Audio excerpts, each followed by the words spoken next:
정말로 어제 오늘 양일간 화제가 되고 있는 인선설이 하나 있습니다.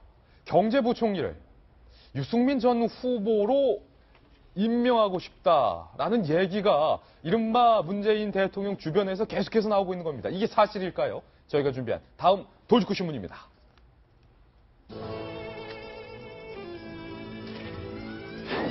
유승민 경제부총리, 이 뒤에 물음표가 들어가야 됩니다. 아직 확인이 안 됐기 때문에 지지층은 뭐 시끌시끌합니다. 양쪽 지지층 모두가 다 시끌시끌합니다. 찬성하는 입장도 나오고 있고 반대하는 입장도 나오고 있고 사실무근이다 이런 얘기도 있고 아니다 사실이다 이런 얘기도 있습니다. 도대체 이게 어떻게 된 건지 하나하나 저희가 오늘 단서를 좀 풀어보겠습니다.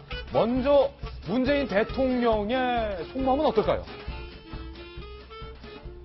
문재인 대통령이 유승민 전 후보 경쟁자에게 경제부총리, 기획재정부 장관 맡아달라라고 문재인 대통령이 주변 측근들에게 밝혔다라는 얘기가 나오고 있는 겁니다.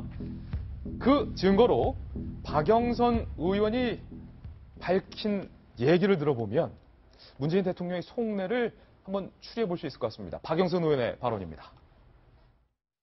저는 가능성 있는 이야기다라고 생각하고요. 오바마 정부가 그 열린 백악관이라고 해서 10만 명 이상이 백악관 홈페이지에다가 직접 실명으로 예를 들어 사람을 청구하거나 아니면 정책을 이야기하거나 그 제도를 운영하고 있거든요. 우리 청와대도 이런 것을 했으면 좋겠다 해서 예로 그런 말씀을 드렸습니다. 유승민 후보 얘기도 사실 많이 돌았는데 그것도 불가능한 얘기 아닌가요? 저는 그렇다고 생각합니다. 유승민 경제부총리설 충분히 가능한 얘기다. 또 다른 근거는요. 바로 대통령 비서실장인 임종석 비서실장에게 저희 기자들이 직접 물었습니다. 유승민 경제부총리설 이거 진짠가? 아직 말씀드릴 수 있는 내용이 전혀 없다. 요 말은 보통 이런 있지도 않은 얘기 물어보면 그거 사실도 아니다. 그거 누가 그런 말 하냐라고 해야 되는데 아직 말씀드릴 수 있는 내용이 전혀 없다라고 임종석 실장이 말한 거 보면 아직이잖아요. 아직. 내일 되면 말할 수 있는 내용이 생길 수도 있고 사실 맞다라고 인정을 해주는 그런 부분이거든요. 이에 대해서 유승민 전 후보 본인은 뭐라고 말할지도 저희가 취재를 했는데 임종석 실장의 발언 계속 살펴보죠. 경제의 어려움과 따뜻한 대한민국으로 가기 위한 사회복지 분야에서 오히려 유승민 후보와 바른정당이 더 잘 고민된 부분도 많다는 걸 선거 과정에 느꼈다. 굉장히 겸손한 발언이에요. 우리 문재인 당시 후보보다 유승민 후보가 오히려 더 경제 복지에서는 연구를 많이 했구나. 당시의 능력을 인정한다라는 발언인데 이에 대한 유승민 후보의 생각은 잠시 후. 지금 틀지 마요. 잠시 후. 이게 또 쪼는 맛이 있어야 되는데 바로 틀어버렸어요. 잠시 후 유승민 후보 본인의 생각도 저희가 공개할 텐데 지금까지 내용만 보면 정승희 의원님, 임종석 실장, 문재인 대통령, 경제부총리를 유승민 후보 엄청 맡기고 싶은 마음이 간절한 것 같아요. 그런데 사실 대통령으로서는 굉장히 좋은 카드라고 생각합니다. 우리가 TV토론 과정에서 양자의 어떤 의견이나 이런 걸 보면서 사실 비슷하다는 생각을 많이 가진 사람들이 많은데 그래서 이렇게 만약에 상대의 그 경제 후보를 갖다가 우리 내각으로 등용을 시키고 비중 있는 자리를 주게 되면 통합 인사 거기다가 유승민 의회의 개혁성 이런 까지 해가지고 정말 두 마리 토끼를 잡다면 좋은 카드라고 생각해요. 여러 마리 토끼를 다 잡을 수 있다 동시에. 예, 그렇긴 한데 유승민 후보 입장에서는 참 받아들이기 쉽지 않은 것 같아요. 그럼 공개를 한번 해보겠습니다. 과연 유승민 후보는 본인은 이런 이야기에 대해서 기분 좋아할까 기분 나빠할까부터 어떤 생각을 하고 있을까? 조금 전 잠시 공개가 됐었지만 본격적으로 공개하겠습니다. 유승민 후보의 생각입니다. 그런 제안이 오지도 않았고 그런 제안에 응할 생각도 없다.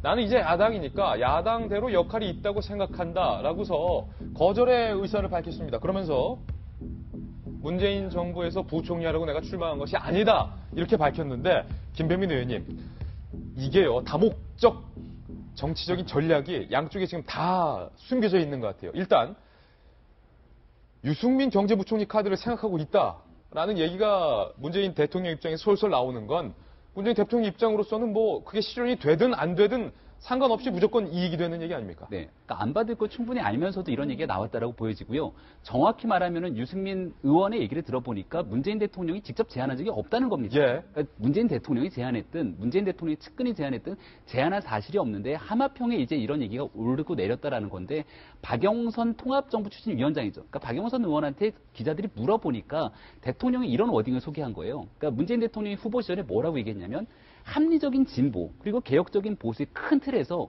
정의를 추구하는 가치가 같다면 당적과 상관없이 우리는 함께 할 수 있다는 예. 얘기를 한 겁니다. 그러다 보니까 거기에 그럼 심상정도 포함돼요? 유승민도 포함돼요? 이렇게 얘기하니까 가능성이 있다라고 얘기한 것이지 실제 이런 것들을 구현하기 위한 구체적인 청사진을 그린 거는 없다라는 정도가 아마 지금 현재 상황인 것 같고요.